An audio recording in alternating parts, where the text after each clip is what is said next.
अहमद बिन तोलून रहमतुल्लाह अलैह का एक अजीब वाक़या। अहमद बिन तोलून रहमतुल्लाह अलैह अल्लाह मुअतज़ बिल्लाह के ज़माने में मिस्र के हाकिम थे। इससे पहले वो मारूफ तुर्की बादशाह तोलून रहमतुल्लाह अलैह के पास रहते थे और तोलून ने इन्हें अपना बेटा बना लिया था। इसी दौरान ये वाक़या पेश आया कि तोलून ने इन्हें किसी काम से दारुल अमारत भेजा। वहाँ उन्होंने बादशाह की एक कनीज़ को महल के किसी खादिम के साथ बेहयाई में मुब्तला पाया। अहमद बिन तोलून अपने काम से फारिग होकर बादशाह के पास वापस पहुँचे, लेकिन इस किस्से का इससे कोई जिक्र नहीं किया। इधर कनीज़ को ये यकीन हो गया कि इब्ने तोलून रहमतुल्लाह अलैह बादशाह से ज़रूरी मेरी शिकायत कर देंगे, इसलिए उसने ये हरकत की कि तोलून रहमतुल्लाह अलैह के पास जाकर अहमद बिन तोलून रहमतुल्लाह अलैह की शिकायत कर दी कि वो अभी मेरे पास आए थे और मुझे बेहयाई पर आमादा करना चाहते थे।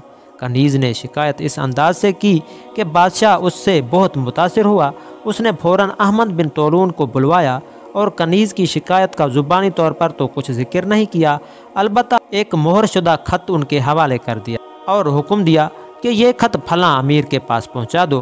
ख़त में ये लिखा था कि जो शख्स ये ख़त तुम्हारे पास ला रहा है, इसे फ़ौरन गिरफ़्तार करके कत्ल कर दो और इसका सर मेरे पास भेज दो। अहमद बिन तोलून रहमतुल्लाह अलैह को अदना वहम भी न था कि इनके खिलाफ साजिश हो चुकी है। वो ख़त लेकर रवाना हुए। रास्ते में इसे कनीज़ से मुलाकात हो गई। कनीज़ ये चाहती थी कि बादशाह अहमद बिन तोलून रहमतुल्लाह अलैह को मुझसे बातें करते हुए देख ले, ताकि इसे यकीन हो जाए कि मेरी शिकायत दुरुस्त थी। चनाचा उसने अहमद बिन तोलून रहमतुल्लाह अलैह को बातों में उलझाने की कोशिश की और कहा कि मुझे एक ज़रूरी ख़त लिखवाना है, आप ख़त लिख दीजिए और बादशाह का जो मकतूब लेकर जा रहे हैं वो मैं दूसरे खादिम के ज़रिए भिजवा देती हूँ।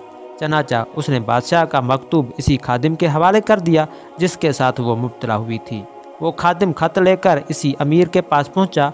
अमीर ने ख़त पढ़ते ही उसे कत्ल करवा दिया और उसका सर तोलून के पास भेज दिया। बादशाह वो सर देखकर हैरान रह गया और अहमद बिन तोलून रहमतुल्लाह अलैह को बुलवाया। अहमद बिन तोलून रहमतुल्लाह अलैह ने सारा माजरा सुना दिया और कनीज़ ने भी अपने जुर्म का इतराफ़ कर लिया। इस दिन के बाद से बादशाह की नज़र में अहमद बिन तोलून रहमतुल्लाह अलैह की वक़्त दो चंद हो गई और इसने वसीयत की कि मेरे बाद इनको बादशाह बनाया जाए।